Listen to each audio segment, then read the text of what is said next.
Call the meeting to order. Please stand for the Pledge of Allegiance. Pledge allegiance to the flag of the United States of America and to the republic for which it stands, one nation, under God, indivisible, with liberty and justice for all.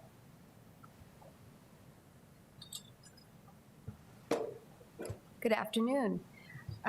We will first move to approval of the minutes of the meeting held June 14th. Do I have a motion to approve? So moved. Second. I have a motion and second. No discussion. Moving on to the vote. All those in favor of the approval of the minutes of the meeting held June 14th signify by saying aye. Aye. Aye. Opposed, same sign.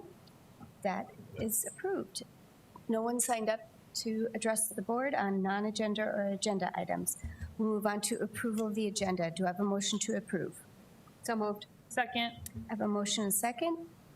No other discussion. We'll move to the motion to approve. All those in favor signify by saying aye. Aye. Opposed, same sign. We've approved our agenda. Now to the good news report.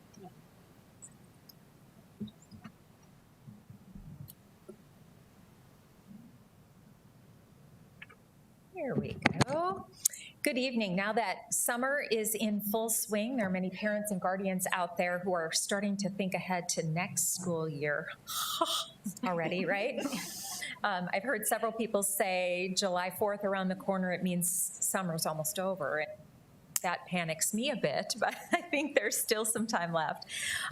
You may have some questions if you're a new parent. Is my child ready for the rigors of kindergarten? Do they have the skills to be in a classroom all day long? The Sioux Falls School District offers, as you know, age-appropriate screenings for all children ages birth to 5 to ensure that our infants, toddlers, and preschoolers are on target with their learning. The cornerstone of our early childhood program, of course, is our preschool for income-eligible students and children with developmental learning needs. So Sue Parrott is the supervisor of our Head Start programs, and she's joining me tonight. We're going to do a little Q&A and promote an event that's happening this Thursday, July 1st, from 11 a.m. to 1 p.m.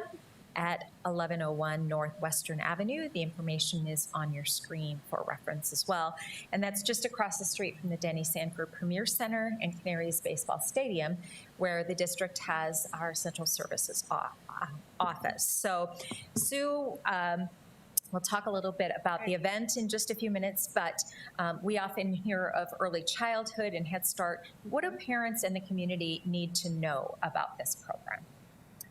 Do you have an hour? Deanne and I talked about this earlier, and it was like, how long do you want me to talk? Because I could talk a very long time about what parents need to know about our early childhood program.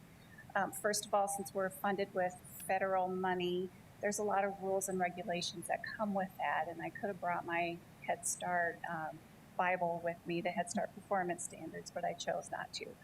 Great late night reading if you like that sort of thing. But to be eligible for our program, you can qualify through income, and the federal government sets that every year, and they tweak it every year. You can live in a neighborhood where a title school is at, so a majority of the children qualify for free and reduced lunches. You can have a special educational need, which is identified through a screening and evaluation, and then you become eligible that way. Or we have a few children also that qualify through migrant funding, and those are kiddos that are identified by the state. Their parents work in agricultural, such as Smithfields, and they are able to also be in our program. A lot of those children are also our ELL learners, and so it's fun to have those kids as well. So definitely a segmented part of our population, but a very important part that who may have not have had preschool experiences in the past. And so we want to be able to offer that to those 3, 4, and 5-year-olds to get them on track. Yes, absolutely. So a lot of what's fun is when you go into, you see your little preschoolers that are in the kindergarten classrooms. And it's always fun because they have this big smile on their face, and they are well equipped to be in a kindergarten classroom because they've had that experience. They know what it's like to move around in elementary school. We've helped them with their confidence and that readiness to learn. So it's not all about our ABCs and 1, 2, 3s. It's a lot about that social emotional competence. And am I ready to tackle what's new for me as I enter this big world of kindergarten and formal education? Right, and all the way up to graduation day, of course. Yes. So when we're talking about a quality preschool experience, why is that so important for new learners?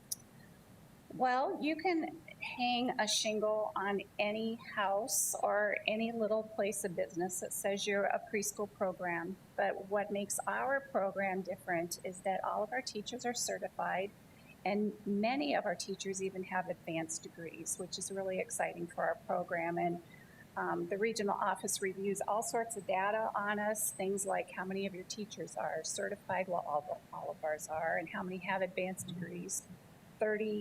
Over 30% of ours do, which is really exciting. And our assistants, many of them also have degrees. So we're very well qualified with that training that teachers have for early childhood. They know and understand how young children learn. It's not through sitting down and lecturing, it's through that hands-on play. And so teachers have wonderful opportunities. They come equipped to us to teach, and then we give them so many ways to teach and improve that learning in the classroom. And we proved that learning in the last couple of years. We did the accreditation for preschool, and that was a statewide accreditation program, and all of our sites received exemplary status. They so did. There's proof that there's rigor involved there. Yes. So tell us a little bit about the event coming up on Thursday. Who are you looking for? Who are you trying to attract? We are trying to attract new families, and so those that haven't contacted us before, we know that Sioux Falls receives a lot of people moving into our community, and when we talk with people, quite frequently we hear, oh, we didn't know about your program. Well, then how did you find out? Well, we saw your signs, our yard signs, or we heard about it through our neighbor. And so we're trying to get the word out in new and unique ways. We know that with young children, sometimes it can be hard to schedule things, or, we may be scheduled 2 or 3 weeks out. So we like to provide opportunities during the summertime where you can just come. It's 11 to 1, okay, I know my kids have something going on at that time. I'm just going to stop by. I don't need to bring anything with me except what my income would be, proof of that. And then I can just sign my kid up. So it's kind of like waiting in line to get your pool pass or something through Parks and Rec. We're going to provide that opportunity as well. And this is a different approach you guys are taking, because I know they've tried many things. Yes. The signs, the yard signs that we have out and such have been one of the latest, and we're always trying to find those children who could benefit greatly from the program. Yes, So, and in the near future, one of our SAM, but the Sioux Area Metro, I always have to make sure I have my initials right, they'll have a bus for early childhood. We'll be advertising on that as well. So we're always trying to find something new and different. all right. Well, it's a great program, and as all of you know who are supporters of preschool education for children, we're grateful for that opportunity, and we're looking for those families who we haven't heard from yet before, and who have those children who could benefit from a preschool experience. That's right. Thursday, July 1st. Yep, this Thursday. 11 to 1, and you just stop on out and bring your income eligibility forms with you. Other than that, you don't need your child present. We do not. We do have some freebies, so meals for the first 50 people, and then we have some crayons and those sorts of things that teachers hoard, like myself. So And that kids love. yes, right? and that kids love. Okay. Yes, they're kid approved. Very good. So that's our good news report tonight. Just wanted to publicly make that available to people so they have another option. We've been communicating via our mass communication system, and we'll be sending out reminders as well. So Thank you. And obviously, if they cannot make that date and time, they can call the office or stop down at other times and get their children Absolutely. signed up. So yep, thank you we'll so much. take you whenever we can. That's Awesome. right. Awesome. Thanks for thinking outside the box and doing something new. We always are trying to, we know that if children have that executive function, especially at that younger age, when they get into school, they will be able to function better in a school setting and be able to ready to learn. So thank you for doing Thank you. There were no new conflicts of interest presented, so we'll move on to approval of the consent agenda, items 9A through H. Do I have a motion to approve? So moved. Do I have a second? Second. I have a motion and a second. All those in favor of approving the consent agenda, items 9A through H, signify by saying aye. Aye. Opposed, same sign.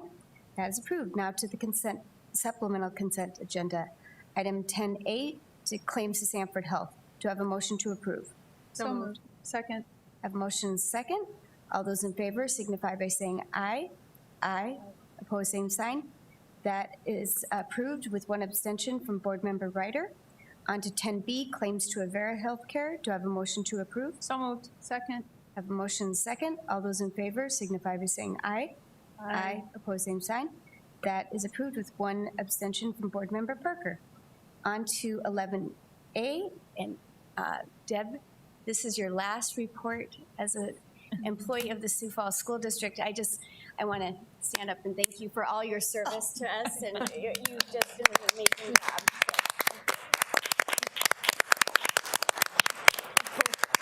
Maybe I should have done it after the report. Good idea.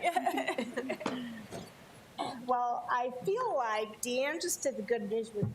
I have a good news report to bring to you tonight.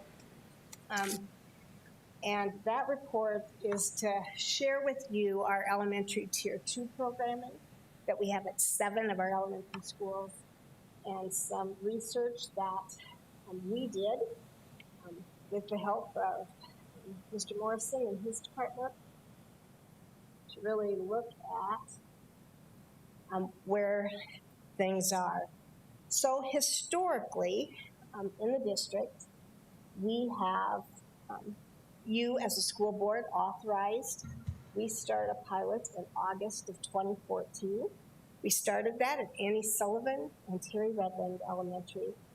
And our objective was to provide direct instruction to youth in the area of pro-social skills and allow them to still be at their school where they could continue to develop their academic skills while working to de-escalate behaviors that were interfering in their success in that setting. We brought you data annually in the beginning so that you knew the results of that. And then in August 2016, you approved that we could expand that model. And at that time, we expanded to Cleveland, Fairfield, Hawthorne, and Hayward Elementary. And we used as sources for determining where behavior data from the schools, and the school coming to us saying, this is something we want to do, that we collectively as a staff see a need and want to make those systemic changes. In that 2016 approval, we added a behavior facilitator to the staffing equation with the teacher.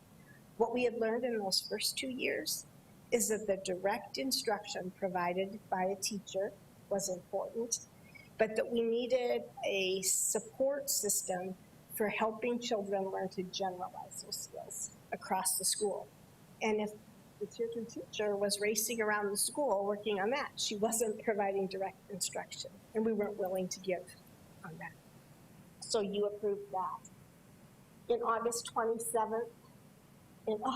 2017, we expanded to Laurel Wilder Elementary. So those are the 7 schools as we have it today.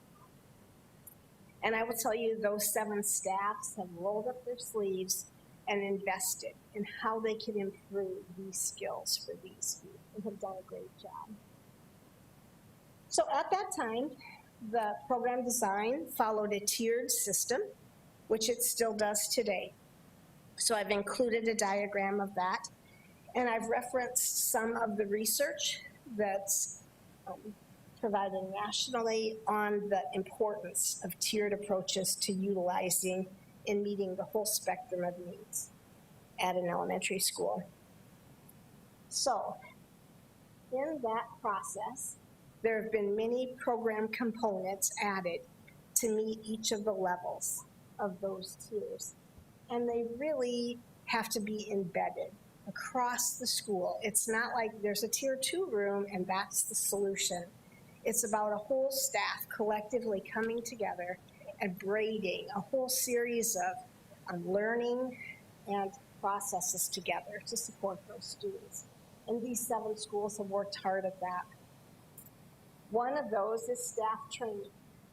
All of these 7 schools have elected to do the Boys Town Well-Managed School training, which provides consistent language and consistent expectations, both instructionally and from a skill development standpoint, which I think is important for a school to all be on the same speaking language in this area. So that has happened. At the same time, through the curriculum study process, you approved the collaborative classroom literacy curriculum, which nicely weaves in some pro-social experiences and models that mirror some of the skills students are learning through Boys Town. So it's happening everywhere, which is what many children need and benefit from. For staff who are working in those more upper level parts of the tier, we also provide crisis prevention and intervention training, which the critically important part of that in this program is the de-escalation components and how to help children de-escalate before it becomes significantly challenging. All of these schools, you would see student assistance team or a student support team, some call it a base team, that are really working in individualized student situations to analyze and look at ways to address that.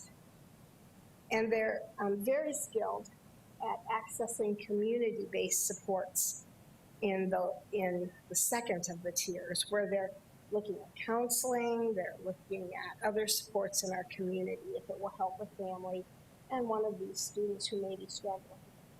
They may also make referrals to their evaluation team for either Section 504 or special education if they feel like they need deeper knowledge about what might be going on with a student. And then finally, they develop a consistent behavior intervention plan as you move up those tiers. So the consistent language that all children are learning now gets tailored, very individualized to what's happening for the individual student. And then, of course, there's how do you help generalize across environments and directly teach the skills in that tier 2 room.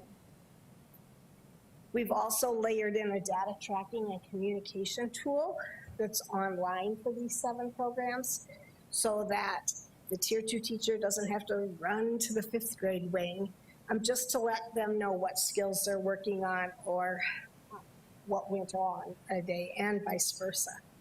So those have been important tools to make this work.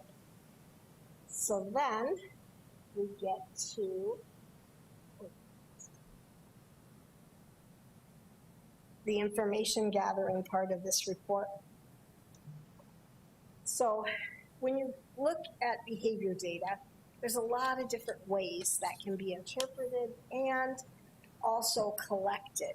And so for the sake of this report, we did a survey of the 7 building principals involved to say, how's this going for you?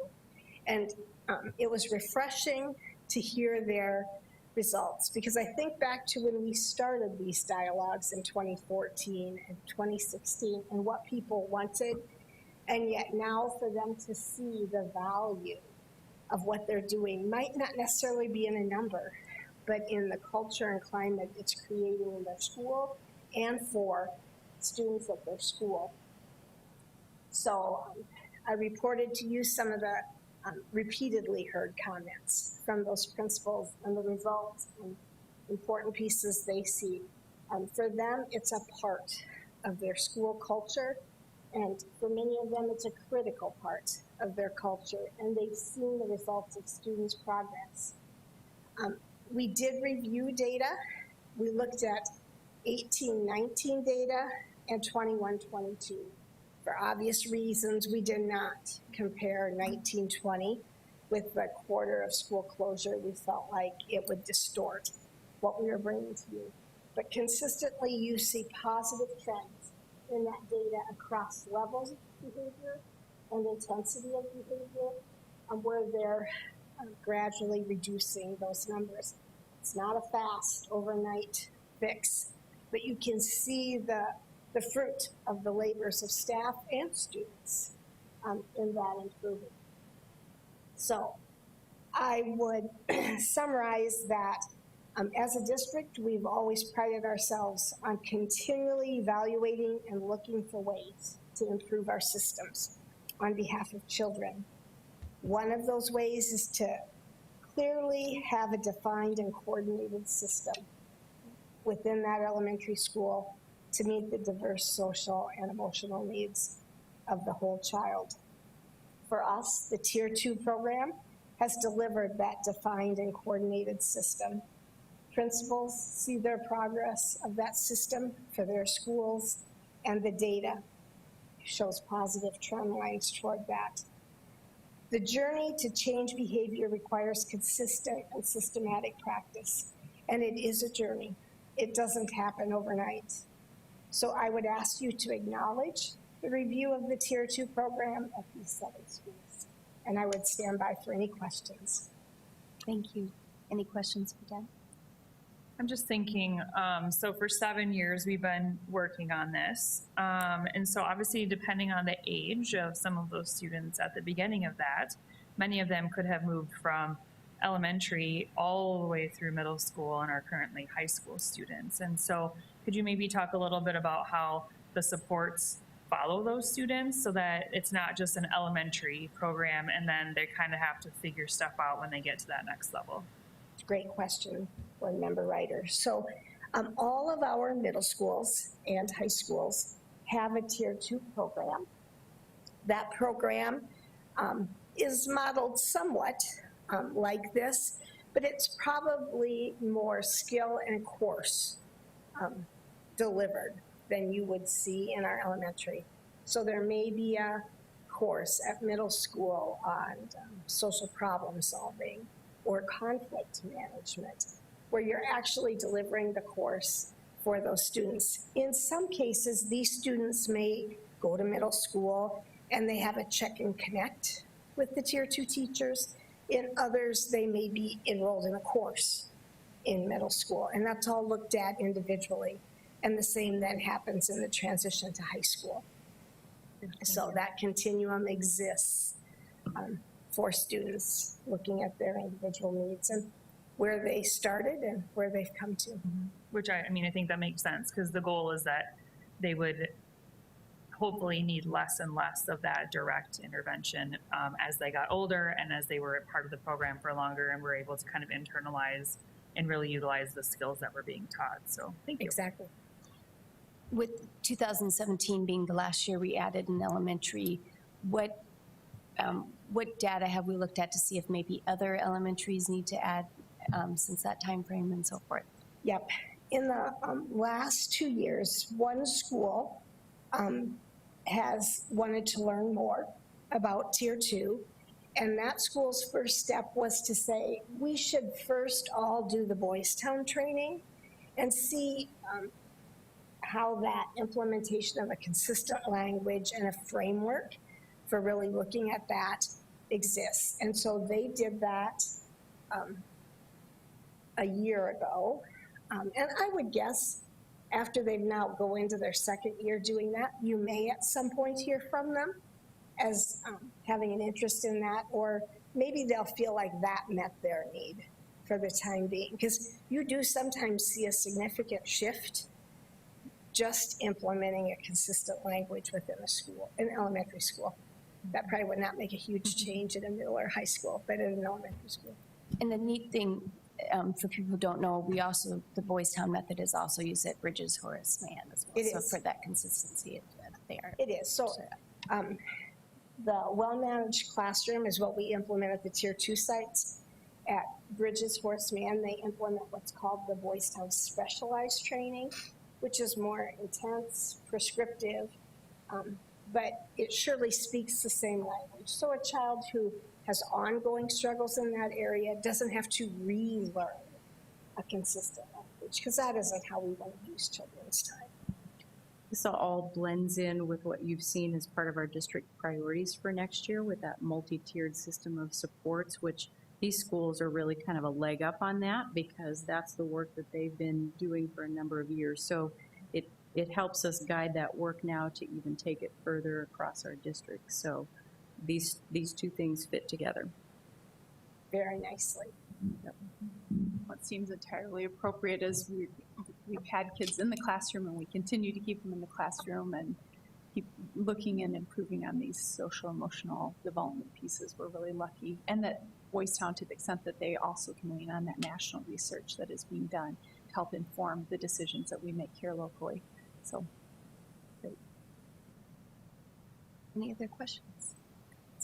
Seeing none, do you have a motion to acknowledge the board report on Tier 2 elementary program? So moved. Second. I have a motion and a second. All those in favor signify by saying aye. Aye. Opposed, same sign. The board report is acknowledged. Thank you. Anything else for the good of the board? I just want to mention we will have a reception and acknowledgement for board member Tolke when he's able to attend. When we know that date, we will post that as well, so that we can do that. Seeing anything else, next board meeting is July 12th, July 7th. We are not having a work session, and the Southeast Tech Board meeting will be moved till after the school board meeting on the 12th. So those will be there. So just for everybody who attends those, so they have that information that will also be posted. Do I have a motion to adjourn? So moved. Second. I have a motion and a second. All those in favor of adjournment signify by saying aye. Aye. Sign. We are adjourned. Thank you.